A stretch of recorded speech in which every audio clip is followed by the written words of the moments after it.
गुरुवार को हरियाणा विधानसभा के सत्र की शुरुआत हुई, जिसमें सबसे पहले सीएम मनोहर लाल ने पिछले सत्र से लेकर इस सत्र की शुरुआत तक मृत्यु को प्राप्त हुए देश के नेताओं, विधानसभा के सदस्यों, स्वतंत्रता सेनानियों, शहीदों और विधायकों के संबंधियों को भावभीनी श्रद्धांजलि अर्पित की।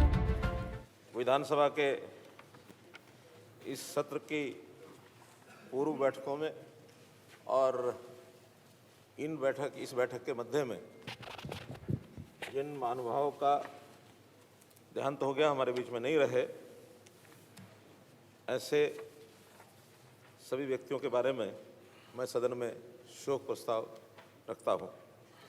शोक प्रस्ताव संख्या 1, ये सदन भूतपूर्व राष्ट्रपति भारत रत्न श्री प्रणब मुखर्जी के 31 अगस्त 2020 को हुए दुखद निधन पर गहरा शोक प्रकट करता है। श्री प्रणब मुखर्जी का जन्म 11 दिसंबर 1935 को हुआ। वे वर्ष 1969, 1975, 1981, 1993 तथा 1999 में 5 बार राज्यसभा तथा 2004 व 2009 में 2 बार लोकसभा के लिए चुने गए। वे वर्ष 1973-74 के दौरान केंद्रीय उप मंत्री, 1974 और 77 के दौरान केंद्रीय राज्य मंत्री तथा 1980-84, 1993-96 तथा 2004 से 12 के दौरान केंद्रीय मंत्री रहे। वे वर्ष 1980 से 1985 तक राज्यसभा तथा 2004 से 2012 तक लोकसभा में सदन के नेता भी रहे। वे वर्ष 1991 से 1996 के दौरान योजना आयोग के उपाध्यक्ष रहे।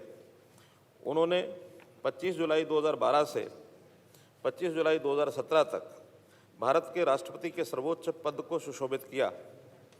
उन्होंने उच्च संवैधानिक मूल्यों और आदर्शों का पालन करते हुए न केवल राष्ट्रपति पद की गरिमा बढ़ाई, बल्कि हमारे लोकतंत्र को भी मजबूत बनाने का काम किया।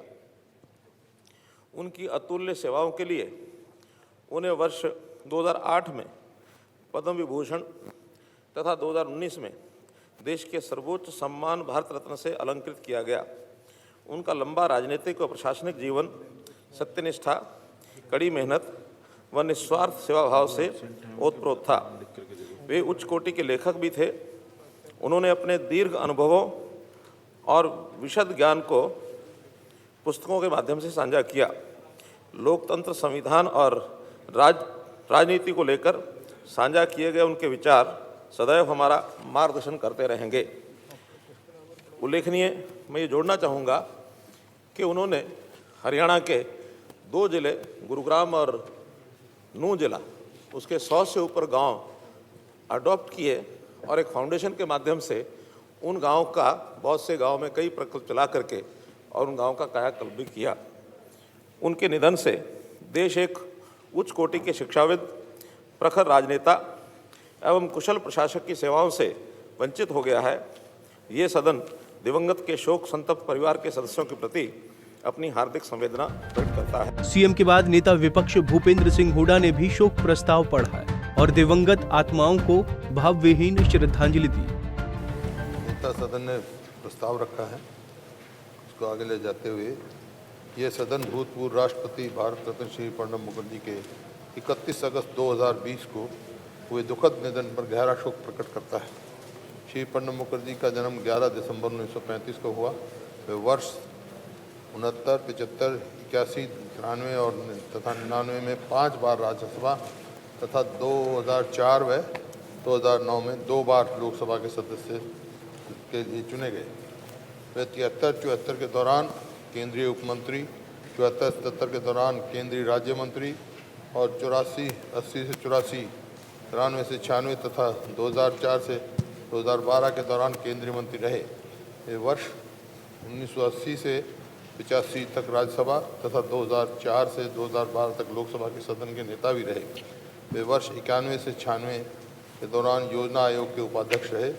उन्होंने 25 जुलाई 2012 से 25 जुलाई 2017 तक भारत के राष्ट्रपति के सर्वोच्च पद को सुशोभित किया। उन्होंने उच्च संवैधानिक मूल्य तथा आदर्शों का पालन करते हुए न केवल राष्ट्रपति पद की गरिमा बढ़ाई, बल्कि हमारे लोकतंत्र का भी मजबूत बनाने का काम किया। उनकी अतुल सेवाओं के लिए उन्हें वर्ष 2008 में पद्म विभूषण तथा 2019 में देश के सर्वोच्च सम्मान भारत रत्न के अलंकृत किया गया। उनका लंबा राजनीतिक व प्रशासनिक जीवन सत्यनिष्ठा, कड़ी मेहनत व निस्वार्थ सेवा भाव से ओतप्रोत रहा। और अध्यक्ष महोदय, उनके साथ मेरी 3 पीढ़ियों को मौका मिला उनके साथ काम करने के लिए। वो मेरे पिताजी के साथ भी सदस्य रहे राज्यसभा में, मेरे साथ लोकसभा में रहे और मेरे सपुत्र के साथ भी लोकसभा में रहे। तो कई दफ़ा वो कहते थे ऐसे, तुम्हारे साथ, तुम्हारी 3 पीढ़ियों के साथ काम मैंने किया है और बहुत ही घनिष्ठ संबंध थे मेरे पिताजी के और हमारे पारिवारिक। शोक प्रस्ताव के बाद विधानसभा स्पीकर ज्ञानचंद गुप्ता ने शोक प्रस्ताव पढ़े। इसके बाद सदन से सभी सदस्यों ने 2 मिनट का मौन रखकर दिवंगत आत्माओं की शांति के लिए प्रार्थना की। माननीय सदस्यगण, माननीय मुख्यमंत्री जी ने इस सदन में जो शोक प्रस्ताव रखे हैं और उन पर विपक्ष के नेता चौधरी भूपेंद्र सिंह हुड्डा जी ने जो अपनी संवेदना प्रकट की है, मैं भी अपने आप को उनकी भावनाओं के साथ जोड़ता हूं और अपनी तरफ से शोक व्यक्त करता हूं और परमपिता परमात्मा से प्रार्थना करता हूं कि वह उन सभी दिवंगत आत्माओं को अपने चरणों में स्थान दें।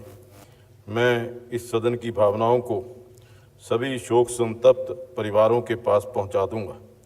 मैं अब सभी माननीय सदस्यों से विनती करूंगा कि उन महान आत्माओं की शांति के लिए खड़े होकर 2 मिनट का मौन धारण करें। बता दें कि शोक प्रस्ताव पढ़े और दिवंगत आत्माओं की शांति के लिए मौन के बाद विधानसभा की कार्रवाई शुरू हुई, जिसमें विधायकों ने सरकार से अपने हलके से जुड़े सवाल किए और मंत्रियों द्वारा सभी के जवाब दिए गए। चंडीगढ़ से चंद्रशेखर धरनी, पंजाब केसरी टीवी।